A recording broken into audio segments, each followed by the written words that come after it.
Ils l'ont fait et c'est un homme heureux. Claude Sanlivre, maire d'Eguisheim. Ça y est, vous êtes le village préféré des Français. Quelle histoire. C'est vraiment la cerise sur le gâteau. Mais vous nous avez bien aidés, hein.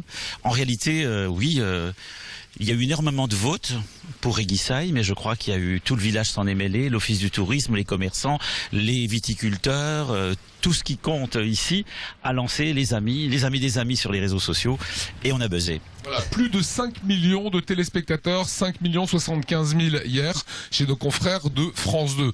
Ça en fait des futurs touristes.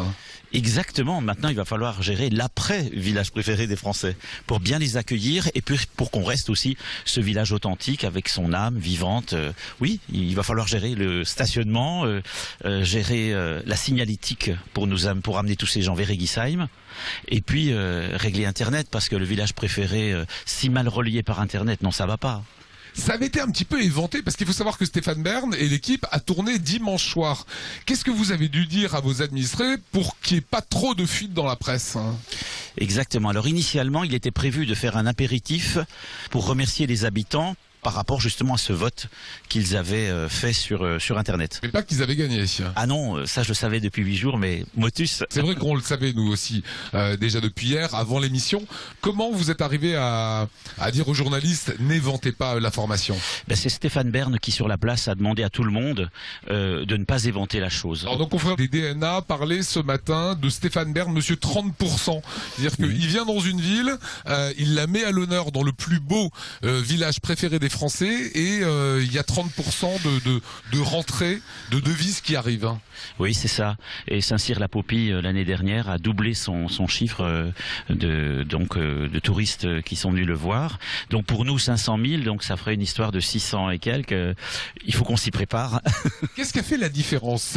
Eguisheim, si maintenant vous deviez dire à quelqu'un, voilà, c'est le village préféré des Français, parce que, vous diriez quoi?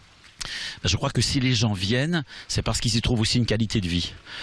On a 2 écueils à éviter. C'est à la fois le village musée, où il n'y a plus de commerce de proximité. Ici, on a la chance d'avoir encore des commerces, on a 30 associations.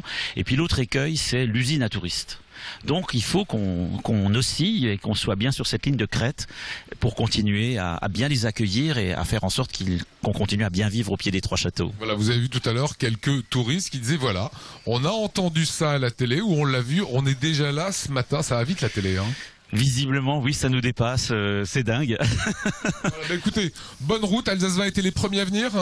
Exactement. En télévision. Exactement. Voilà. Merci, vous êtes un homme heureux, un maire qui fait plaisir avec la banane. On m'a dit que vous chantiez très bien. J'ai la voix un peu éraillée ce matin. Vous allez bien le faire. Que notre Alsace est belle avec ses frais vallons, l'été mûrit chez elle, blé, vignes et houblon. Claude Sanlivre, le maire d'Eguisheim, l'a fait. Voilà, mes amitiés à vos administrés.